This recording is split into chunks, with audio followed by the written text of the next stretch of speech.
me. They're inside me. They're inside me. I can't get them out. They're inside me. I can't get them out. I can feel them on my skin. I can feel them on my skin. They're inside my skin. I need to tear off my skin. I need to.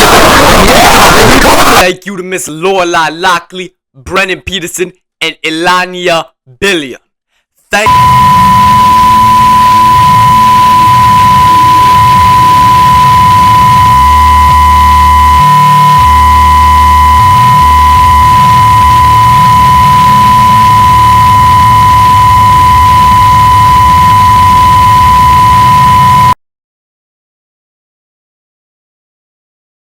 Nu metal is a genre that I don't think I need to say anything on. You know this. You already know. You know how the story goes. I don't know nothing about no 13-year-old girl. I'm just based 40 million. Corn. They be loving young girls. Por favor, paren los memes. Déjense de estar. Paren. Beatbox about how they babysit or rape them. Shit was so fire, it made Kurt Cobain's fucking. Then came Deftones. They're not too fond of people of color. That's all, nigga. So fucking based. 1996 came around, and the genre's reach just kept getting bigger, with Korn's Life is Peachy debuting at number 3 on the Billboard charts, and still continuing their affinity for underage persons. At this point, even the illegals were getting in on it, with Sepultura's Roots, the first ever nu metal album recorded in its entirety without a single green card. However, all that would change when Korn would finally break through into the mainstream, proving all the map-phobes wrong with their breakthrough Follow the Leader, with their love for minors at an all-time high. Their influence would bring forth a groundbreaking release of Limp Bizkit's Significant Other, with Fred Durst making his stance known as a true Albanian nationalist. Within my country of Albania, just my football Indian, some British ass military. Fathers prove Islam and I love my bitches, no how out. Yeah, just the moments into that my car. Yeah, that's my. And the white-hot momentum carried by the movement would only continue into the new millennium with the breakthrough, diamond-certified debut of Linnea 77's Too Much Happiness Makes Kids Paranoid. Absolute gem. Completely redefining the nu metal scene in their image, and it's since gone down as one of the best albums in not just rock but of all time. And rightfully so. Many more great albums will be released in the years to come, till the whole thing came crashing down. With their 2003 album results may vary, Limp Bizkit went whoa! That, combined with Linnea 77's dumb, just...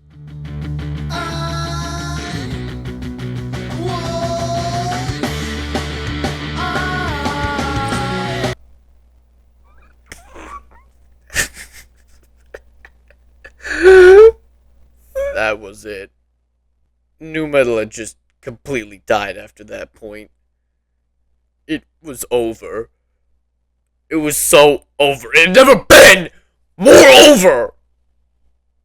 Nu metal had fallen. Until in just the last couple of years, nu metal has been seeing a resurgence in popularity for a new generation. My generation.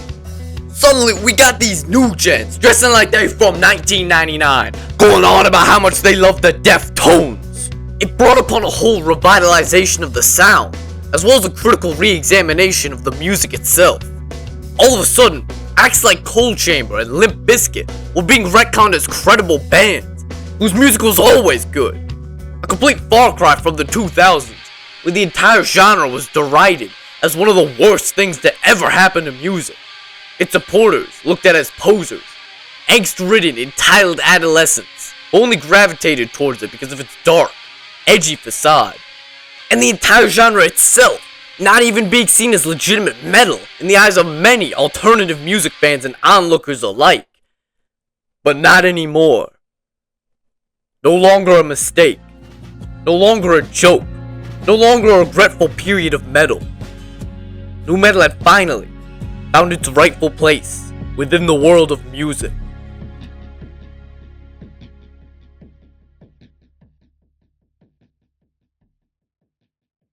Until one day, I was on Discord, grooming minors. That was until I got a message from Wigga Goon Squad TV, and I was asking about what video he had been working on.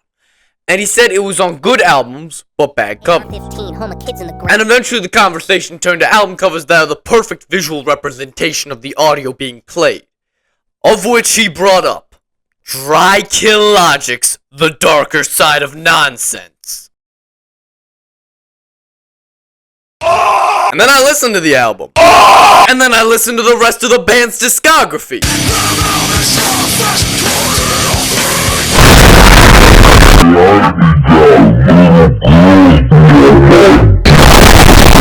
It was at this point where I finally understood why nu metal was so despised. Now for reference, up to that point I'd listened to damn near everything Limp Bizkit had made pre-breakup, the first 4 Korn albums, both of Linkin Park's nu metal albums, and the debut albums from both Slipknot and System of a Down. That is all I'd listened to from the big 6 of nu metal. And one of the most common pieces of criticism levied against the genre had always been that this shit was corny. And they always used Limp Bizkit as the prime example for that. And at least for me, I never heard that. Do now. Tongue in, now tongue out. Ass up, now ass down. Crack up. Yeah, fucking let it do now. I fucking love In fact, I love their entire discography. Same goes for the rest of the big 6. All of it was solid, fine shit. And considering how much the public opinion had changed surrounding nu metal, I just assumed that this was an insult thrown at the rap metal bands from the previous guard of music journalism. However, the only nu metal band I listened to outside the big 6 was Staind. And I fucking love Staind. I will always love Staind.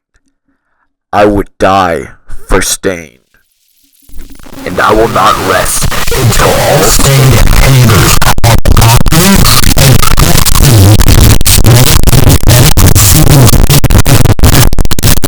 But anyway, point being, I had not experienced the true depths of what this genre had to offer.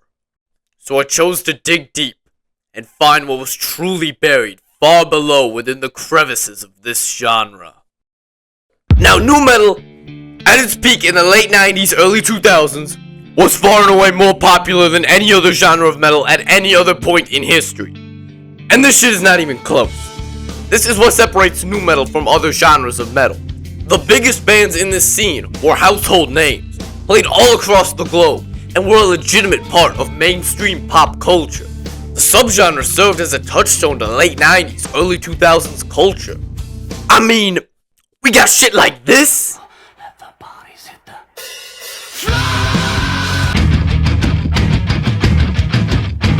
Oh, I cut my life into pieces. This is my last reason.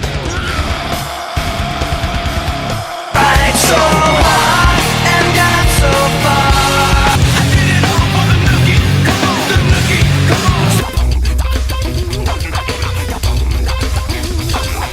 on. The only other point in history in which something comparable had occurred was with hair metal.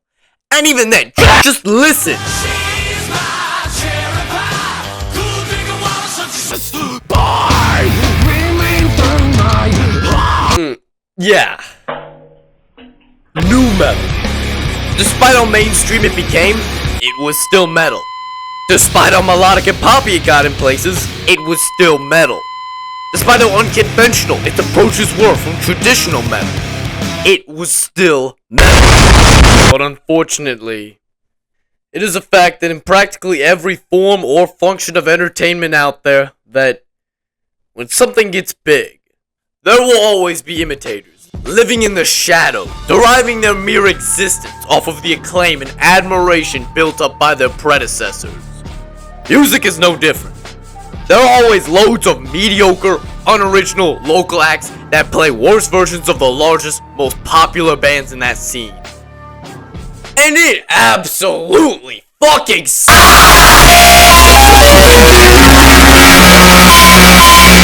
nobody likes it, and all it really does is drive home the fatigue some might have felt towards the genre. But with nu metal was actually mainstream, so it was even worse!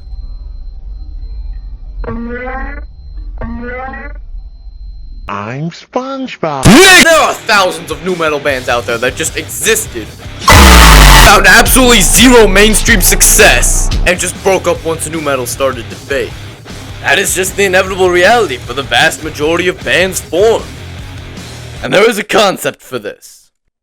There's something out there called the 1-9-90 rule, and it essentially states how 1% of people create a product, 9% edit it, and the rest consume it. This model most often applies to websites, but in this case, it can apply to our current subject, that being nu metal. 1% of bands bring new ideas to the table, musicians whose playing styles become the standard, and are generally credited as the best of the bunch. In this case, being represented by the Big Six. Then 4% of the bands are good, 5% are okay, and the rest are not good. They're bad! Plain and simple, awful band! Except, with nu metal, they actually got signed! Every label in the early 2000s was looking for their own Limp Bizkit rap metal juggernaut, signing anything with the nu metal name slapped on, resulting in the big break for many of these local bands who would have otherwise never gotten the chance to be signed to a major label. But what is interesting to keep in mind is how, as I stated, these bands in almost every genre take heavy influence from the largest bands in the scene. And this is no different in nu metal. The most traveled route taken is with the down-tuned riffs of Korn, but it could just as easily come from the rap flow of Fred Durst, the clean, melodic energy of Linkin Park, and in more rare cases, the shoegaze riffs of Deftones, the metallic brutalism of Slipknot.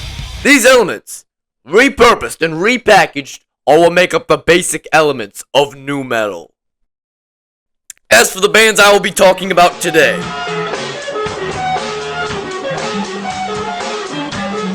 there are many on the lower level of the nu metal scene that would seem obvious to discuss when talking about nu metal's worst atrocities!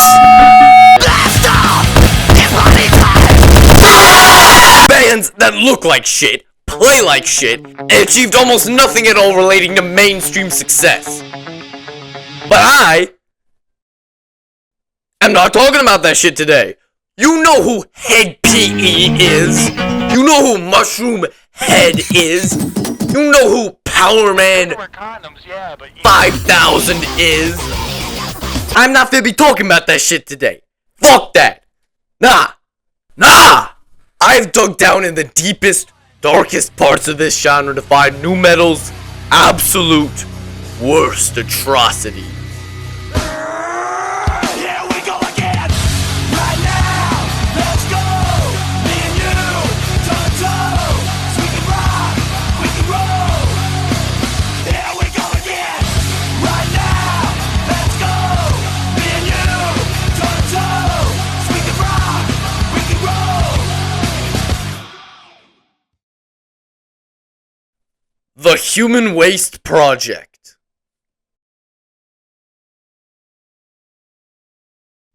Yep. Now this band is notable for one reason. They don't got one.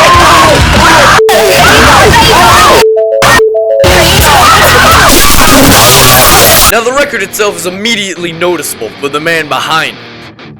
That being none other than Ross Robinson. The man who launched Korn's career off the ground with their earth-shattering debut record, as well as get many other of nu metal's biggest acts off the ground. He's known for his raw, emotional producing style that has become a staple in almost all of the records he has produced. But as for the music itself, well, the album starts out with... But then we get into the first real song off the record, and it's actually pretty great. Okay, and I know in the intro, I went off about how all these bands are just complete fucking ass. Not good. Bad! just complete track. But there is no guarantee that all the bands in this video are just going to be down-tuned white noise. It's just that, historically, nu metal has a reputation for laying claim to some of the absolute worst acts in existence. But anyway, moving back to Elux. The band quite honestly sounds most like Korn with their down-tuned hip-hop groove. And one old review pointed out the band's similarities to Jane's Addiction. And honestly, I can kinda hear it. And also, someone pointed out Amy Echo's vocal similarities to Gwen Stefani. And honestly, I can kinda hear it. But the rest of the band put up decent performances here as well. The drums, the bass, the guitars, all of it. It's fine. And as for the album itself, Disease, the first real song off the record, is one of the highlights off the album. The down-tuned heaviness, interchanged with the melodic singing parts, does work really well. It then leads into Drugstore, another decent song. Exit Wound is just decent. Then we get Shine, which has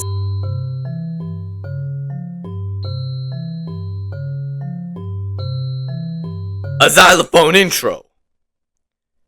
And this shit goes on for like over half a minute. But then we hit the chorus, which is one of the cleanest off the album. Then comes Hold Me Down, just as good. Chorus, just as clean. My tip, just as free. But on Elektra, we start to hear a different side of this album shine through. The melodic, slow tempo side.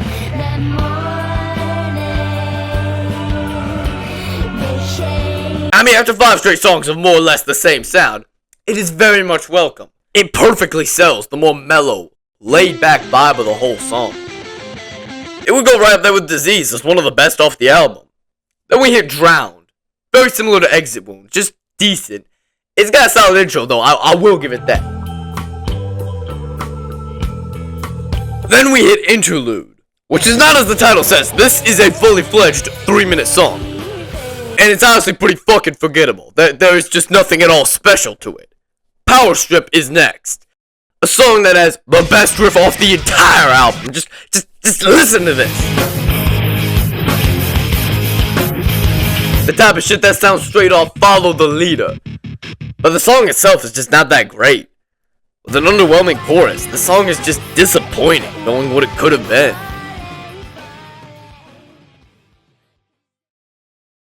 After a couple of mid-songs in a row, the album gets some of that energy back with One Night in Spain. A pretty alright track. And it only gets better with Slide, a song with a distorted electronic sample playing on top of the main riff. It's honestly the best the album has been since Elektra. Then it comes to Dog, the undoubted peak of the entire album, with those clean-ass post-chorus guitar licks. It is just perfect. Sure, it may not sound all that nu metal, but none of that matters. It is unquestionably the best moment off the entire album. Then, we finally hit the end. Get With It closes out the album. It's got an odd, haunting flow to it with some weird samples on top of it. It's a fine song, and an overall decent end to the album. And that was Elux, the debut LP by the Human Waste Project. This album, despite its relative obscurity and the genre it comes from, it is all things considered a pretty decent album. And one of the main reasons I chose to review this album is its uncharacteristically positive reviews. For a band with under 5,000 monthly listeners, I had to dive in to check the validity of these claims. And this album, similar to most debut albums, shows promise, and a rough outline of what the band will eventually evolve into. As far as debut nu metal albums go, it feels a lot like Adrenaline. It was Deftones' first outing, and sure, it's quite decent, but you could tell that they weren't quite where they wanted to be. A raw, premature version of where they would later go. Similar to Facelift or Louder Than Love. It sounds like the type of album that would be revisited retrospective as part of a band's back catalog. But none of that shit would happen. This is the only article of music that has ever been released by the band. Elux absolutely flopped sales-wise, failing to chart in any country. The only single released from the album was Power Strip. Yeah, Power Strip. Over half of the album Solo's Power Strip, and that was the one song they chose to ship out. The record itself was originally slated for a March release, before getting delayed to May, then June, then finally on the final day in September. Why was it delayed so long? Label incompetence. And it was this same record company that would choose to drop them in April of the following year, with less than 2 years after having gotten signed. The Human Waste Project was all alone, labelless, and their future left in serious doubt. Fortunately, as this all went down, the band had been on tour with Cold Chamber, thus allowing them to stay afloat, and this exposure would grant them a spot on Ozfest in the UK. And speaking of the UK, the band was oddly enough more popular over there than in the US. In fact, Power Strip even charted up to number 85 on the UK singles chart. But none of that would really matter in the end, as the true downfall of the band would come from within. Elux's failure, combined with Amy's disdain for being pigeonholed as a nu metal singer, would eventually lead to their disbandment in the summer of 1998. Amy would go on to form The Start, a new wave band that they got absolutely fucking nowhere. Their first album sold so poorly that they got dropped by Geffen after only 5 months. They would release 2 more albums, neither really doing all that much, and there really hasn't been anything since. Outside of that, Amy has been hired to sing the backing vocals on various other albums. Like, this bitch got credits on Straight Up, Chamber Music, Infest, and even One Hot Minute! But most of all, I mean, damn!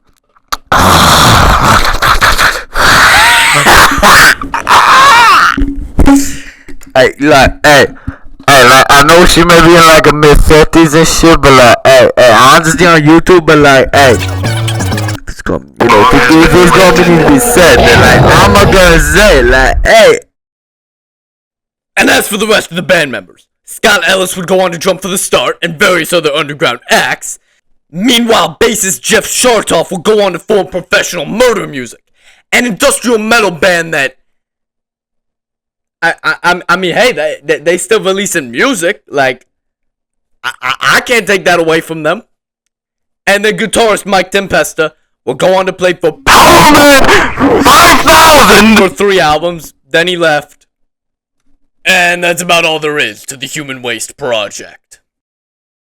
If you were president and you could take 3 things out of existence, what would they be? Now, one of the great things about nu metal is how it never spawned from a local underground scene. Nu metal popped up in places all over the US. Obviously California, but we also got Texas, Massachusetts, Michigan, Illinois, Iowa, Florida, and even Ohio.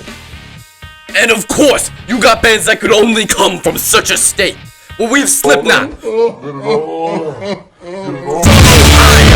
My Chemical Romance, Kiss, Ohio, All American Rejects, Ohio, and even Mudvayne.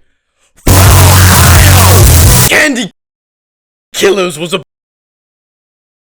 band formed in 1996 by frontman Evie Petter. But they would soon change their name to the unforgettable Lollipop Lustkill. I'm not lying. Motherfuckers genuinely changed their name to Lollipop Lustkill, thinking this shit was hard. And these motherfuckers in question, they go by Pill, Nits, Killer K, D-Human, and Dead Greg.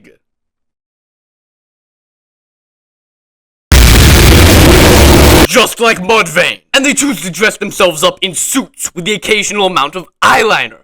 Again, just like Mudvayne. Now, you get the point. This is just a shitty local nu metal band from Toledo. Let's actually talk about the fucking music. Their debut EP, Candy Canes and Razor Blades, was released in 1997. I am not fucking talking about that shit. Then 3 years later, they dropped Motel Murder Madness, their full-length debut. And we start off with Check-In Time.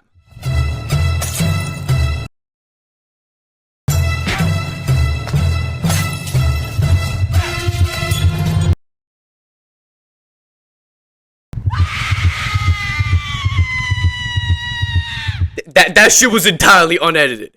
That is dead ass how the album starts. Then we get 10. So much It's mid. Same thing for It's Cold Inside. The Perfect Woman is terrible aside from this part. Bury You has a decent riff. But that's it. The rest of the song fucking sucks. Then we get Murder. House of Love. Everything about this song is terrible. It's almost 6.5 minutes. The lyrics are about getting pegged by a hellspawn, and the instrumental has absolutely no sauce whatsoever. Absolute 0 out of 10 garbage. Knee Deep in the Dead has an actual fire main riff. Then we get this. Everybody, let's go to the show. Murder is fun because my gun rather than even handle you. Like I'm like a motherfucker, even rape of you. Dog shit. Then we get Balls Out. It is the best song off the entire record. Hell, one of the best songs LLK has ever made, solely because the song actually has energy and doesn't overstay its welcome. Then with Kill Greedy, we're back to the forgettable slop. Jesus Chrysler is just marginally better. And then we're hit with Checkout Time.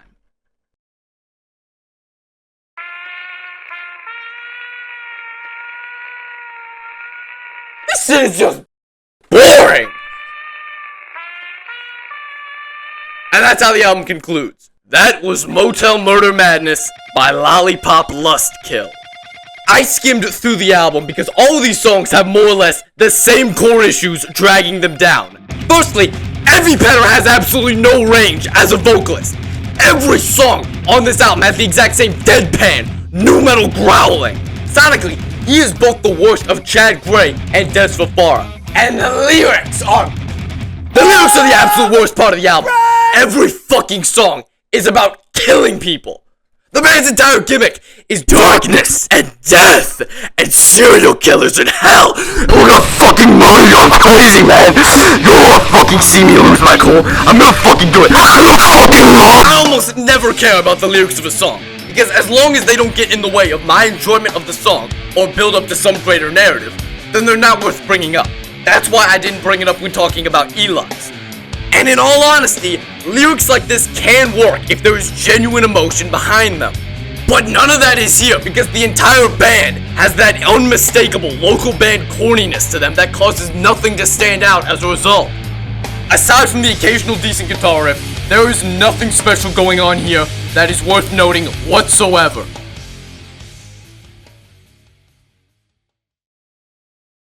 And you may be wondering, why did I choose to review this album? And there's a bit of lore behind this. you see, one day when I was browsing the internet for the worst of the worst nu metal bands, I found this page on Sputnik Music, with tons of people rating what they believe to be the worst nu metal albums in existence. And at number 20, you will find the following album by Lollipop Lustkill. And one of the two reviews gives this album a perfect 5.0 rating, stating how This album amazed me so much when I first heard it and still does. The morbid humor in the lyrics will make any sick-minded individual smile and giggle like a schoolgirl that just got a Justin Bieber cum shot.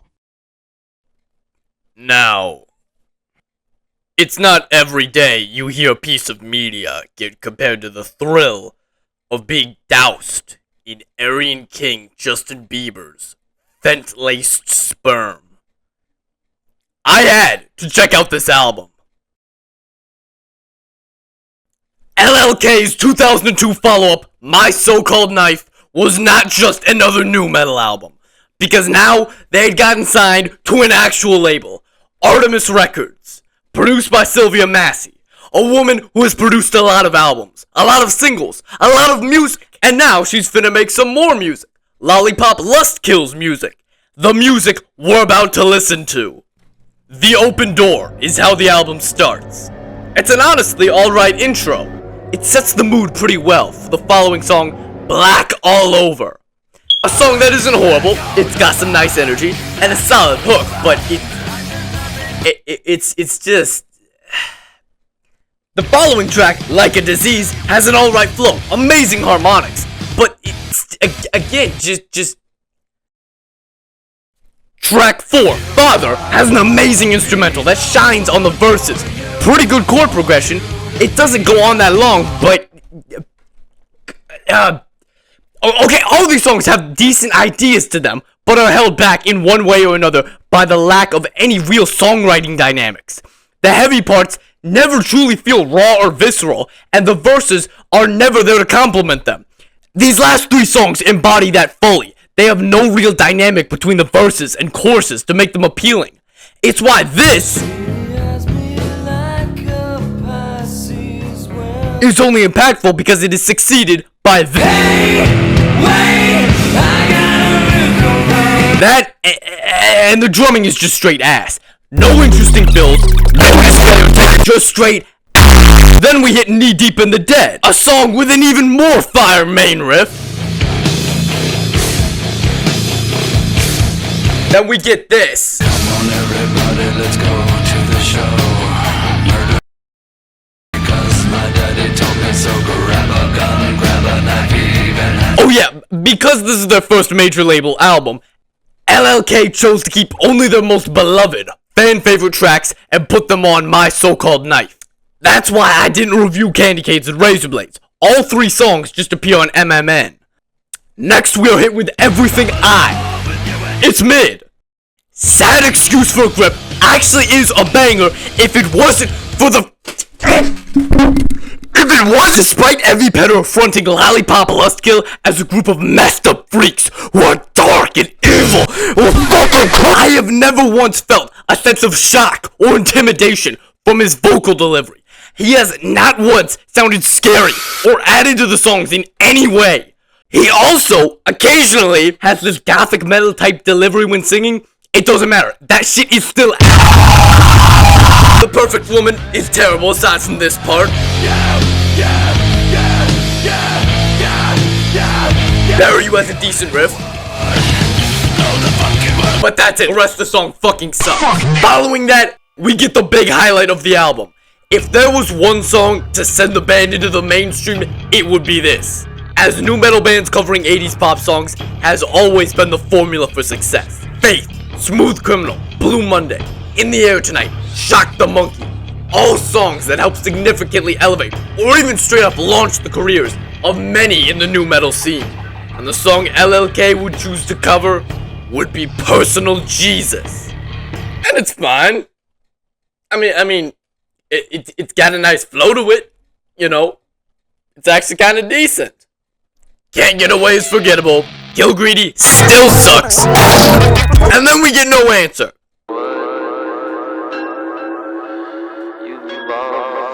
It also fucking sucks. It fucking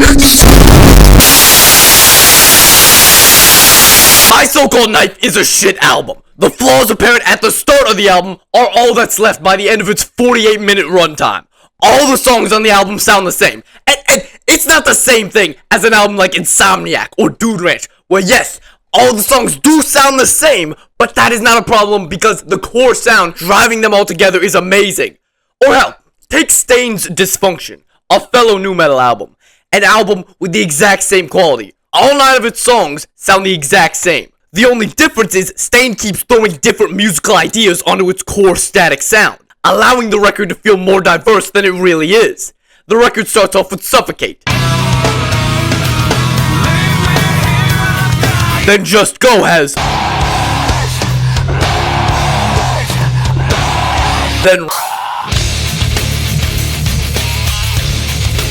Then Mud Shovel has... Then Home has... Then A Flat has... Then Crawl has... Then Spleen has...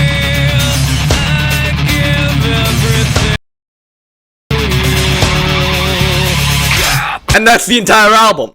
It keeps throwing stones all throughout the record to keep the listener engaged, and makes for a far better product.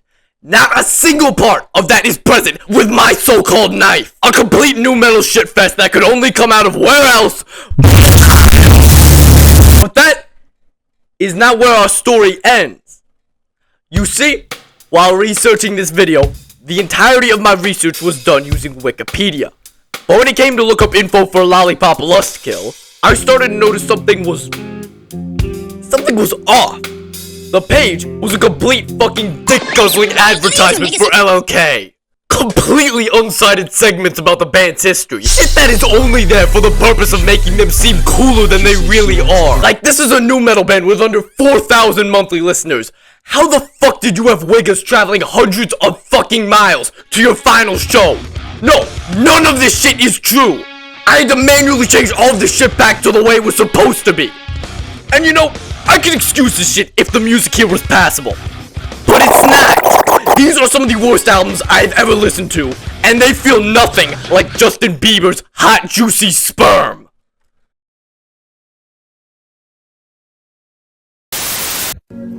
Guys, I post one freaking video about what you want to get rid of if you were president.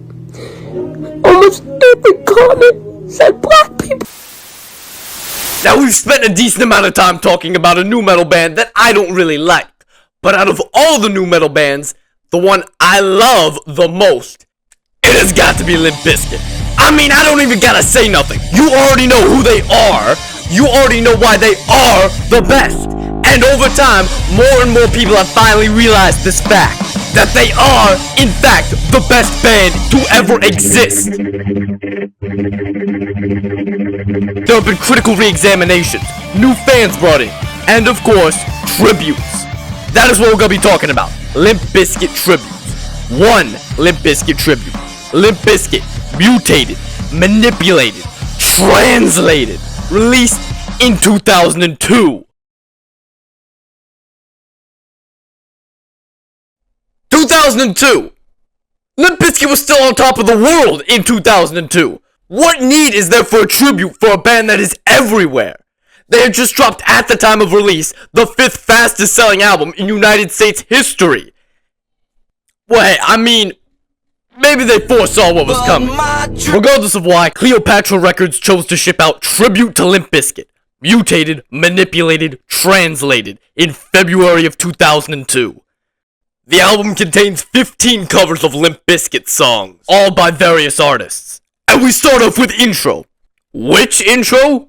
Ladies and gentlemen, introducing Mutated, Manipulated, and Translated, a tribute. Okay, now I was finna make a joke about how the bitch from the album cover was the one talking on the track. And I was gonna give it a 10 on account of how much I was gonna give it a 10 on account of how much hot her voice to it, how it flooded my pants. You know, I was finna make a joke about how it was the bitch from the album cover. Shit, she was the one talking on this track. But then, I checked who the bitch behind the song was. Apparently it was Jasmine St. Clair. I looked it up, I found out, yes! It actually is the same bitch from the album cover. And as for the song itself, this isn't a cover of any of Limp Bizkit's intro songs. It's literally her just reading off of a title card, announcing the start of an album. And reconstruction of the biscuit. That's right, Limp Bizkit. Bring It is as useless and cheap as it gets. But for the first real song off the record, it's a cover of It'll Be Okay by Powder. Powder is a 90s alt-rock band with absolutely zero cultural weight today. They currently have 147 monthly listeners. They apparently switched to a female vocalist after the release of their first album, because that is what we're hearing on this song, and honestly, this cover is actually quite decent. The band does their own unique spin on the song, and the guitar work and chorus are all really good. Though, this line sucks. All things considered, this is a pretty alright cover. I'd give it a 6 out of 10. Then we have a cover of another Chocolate Starfish deep cut. This time it's Full Nelson. And god fucking damn it, this shit is fucking terrible. It is an unimaginably bored flow over a serviceable beat.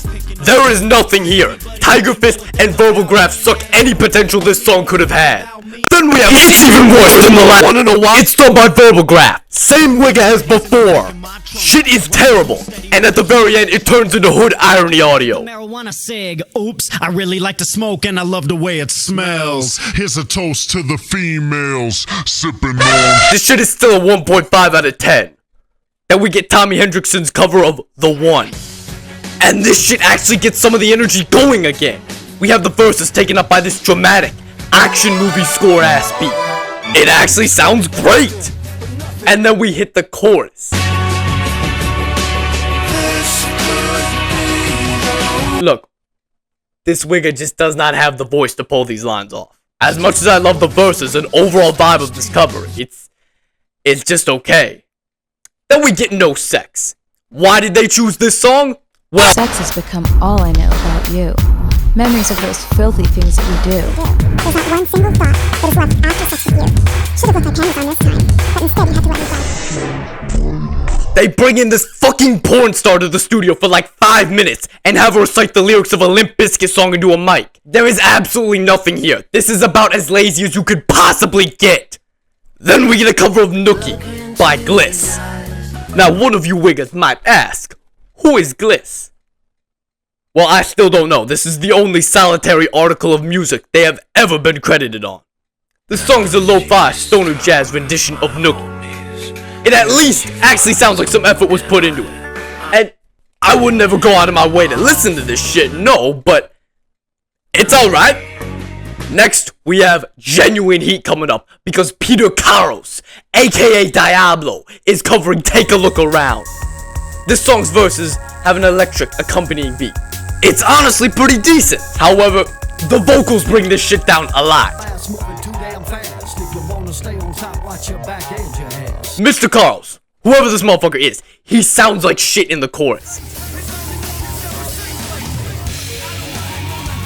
Karaoke ass delivery, and it ruins what would have been an otherwise decent song. I mean, fuck, we 8 tracks in, and we hardly have a single of these covers that are. There is nothing here either. It's Limp Bizkit covered by a high school band. And if not, they certainly sound like that. This shit is just so goddamn forgettable. Then we get a cover of Limp Bizkit's only modern rock number 1, Rearranged, covered by one Stacy Quinelli, who I think is trying to make a joke out of the song to poke fun at the band.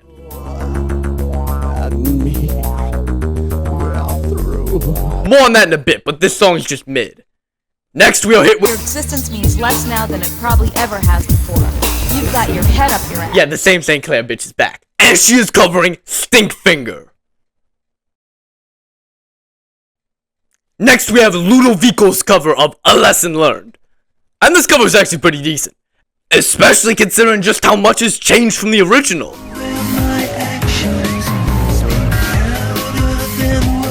The song has changed from a mopey ballad over one of Lethal's spare beats to a pretty upbeat, I guess, trip-hop song.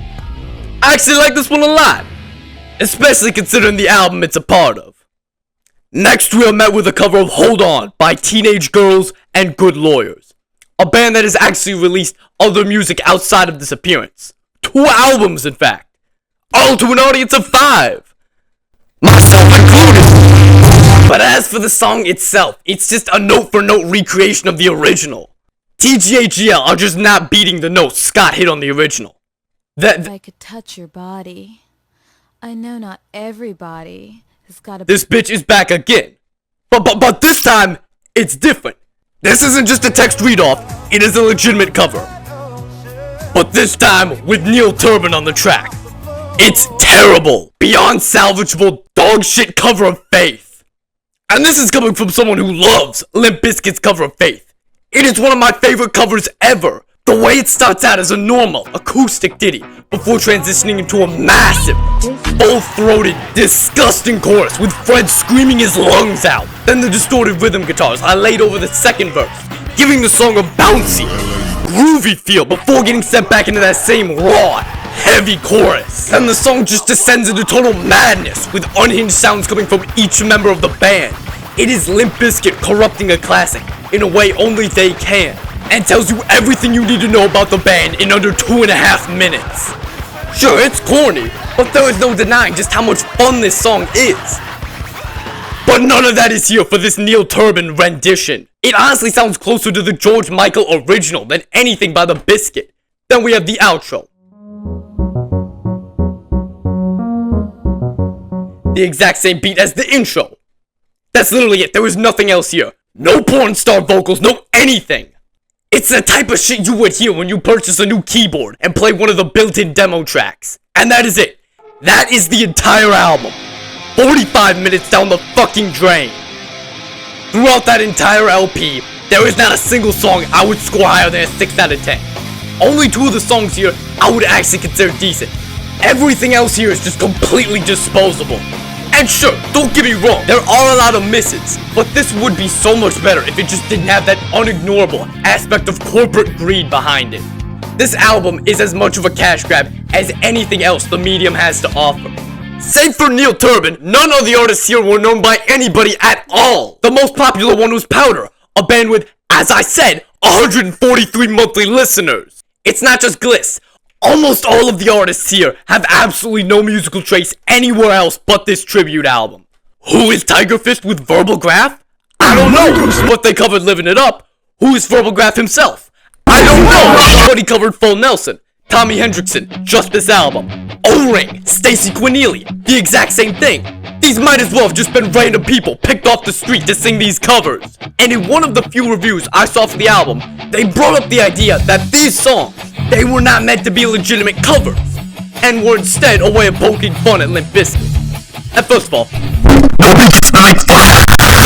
well, nah, the bulk of these covers are just way too subdued to make for plausible parodies of the band.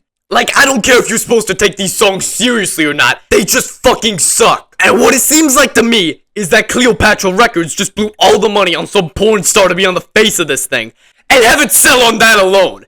And even then it didn't work. Nobody bought this shit. And even if I was around in 2002, I wouldn't have fucking bought this shit. Fuck that. I'm gonna just fly over there and... Art has always had this complicated paradigm with human consciousness. So much of what we see from our favorite mediums, music, film, literature, video games, the very top of the mountain supplies us with the best of their respective fields. Even if they are lacking in the creative aspect, the modern pieces of media one is presented front and center are designed to be of the highest quality. More money than any of us will ever see in our lives. All used on the best our modern technology can produce in these mediums. Everything built to its optimal, predestined quality level.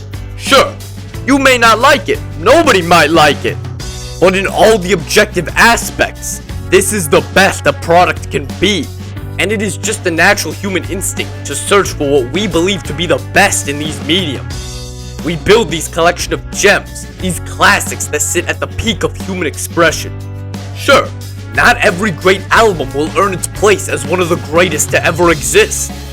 But of those considered the greatest ever, those that are put on such an absolute pedestal are only great albums. And when one spends so much attention on the absolute best, only the finest ingenuity and creativity can offer, we can sometimes lose sight of everything else. For as much music, for as much great, or even good music there is in this world, it's awfully humbling to know that we are only scratching the top of the iceberg. Every genre has its forgotten relics, remembered only by those who were there to experience them in real time. Hardly any can manage to escape their doomed state of cultural purgatory. But of those left, the many, many lost pieces of previous eras, it's a mixed bag. Some are great, good, even terrible, but they all have a story to tell. And this was Nu Metal's.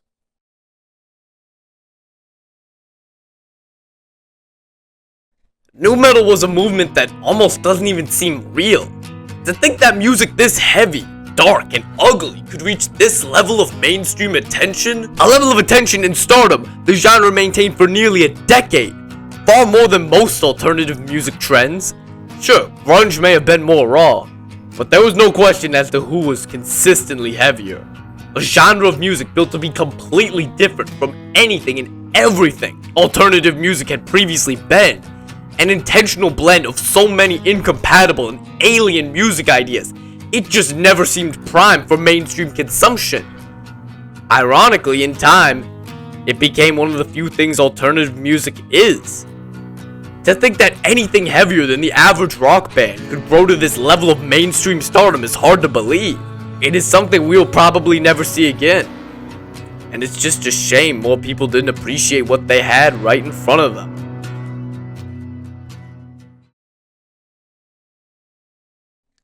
Nu metal is my second favorite genre of metal, next to only Wiggaslam. It's a genre that, despite all the heaviness and outward darkness it often displays, always had that fun, bouncy groove buried deep inside of itself. It's a genre where almost every band in the scene managed to imprint their own distinct sound on the genre itself. It's one of the few genres of rock and metal where none of the largest bands in the scene sound anything like each other. But even the smallest bands in the scene came from somewhere. No matter how good, no matter how bad, they all have a story to tell. And there are thousands and thousands of stories still left to be told, discovered, created, and told once more. The genre is still alive today. And even after the 2-decade nostalgia cycle passes, nu metal will stay. There will still be new bands and artists alike bringing their own take, their own interpretation, their own style to the sound. And with that, we will now, forever and out, be given more of nu metal's worst atrocities. A very special thank you to everyone that watched this video. This video would not have been possible without the incredible support and dedication of viewers like you. Viewers like Animal Turquesa, Joey Harbin, Kylie Groff, Dijon Tallow, Nathan Burgel, Lucy Cooper, Miles Cushman, Brody Smith, Caleb Buck, Luke Offrichter, Daniel Brisky, Aaron Cavage, Rory Boyle, Nate Passetti, Jason Lee, Hayden Grove, Kabir Suleiman, Jagad Krishnan, Henry Long, Kiki Christensen, Zach Durrow, Simrai Cobble, Braden Correa, Victoria Magana Nuevo, Ellie Sills, Purina Jimenez, Kayla Floppy, Jacob Hogan, Colton Sears, Anthony Torres, Vincent Tortola, Cooper Smith, Eddie Hardy, Kason Quartz, Colton Sears, Jesse Elofson, Tony Jackson, Andrea Harris, Matthew Gonzalez, Paul Lutz, Avery Queen, Christopher Isbell, Matthew Shipman, Emma Spencer, CL, Lucy Samuel, Kahani, Ava Glover, Maddie Grant, Charlie Costley, Wesley Florzak, Joey Lim, Augustus Stembridge, Brody Bays, Eric Lundstrom, Max Peckham, Brody Whitman, Pavel Evans, Cody York, Adam Rosberg, Ty Randall, Vivian Anderson, Kate Ryan, Antonella Diaz, Noah Santos, Oliver Santos, Sebastian Putinabe, Morgan Williams,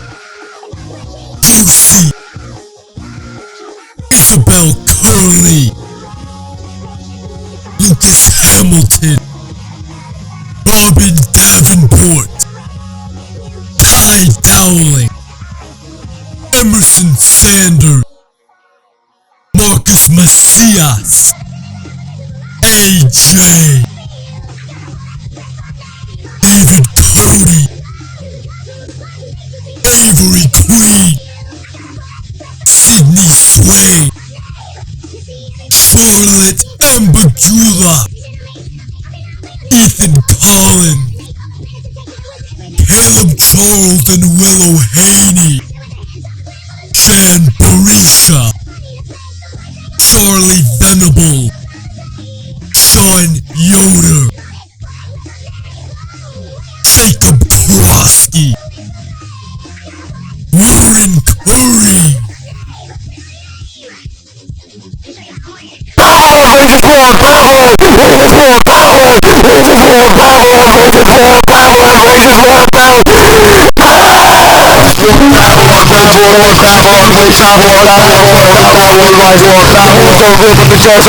People are other lives are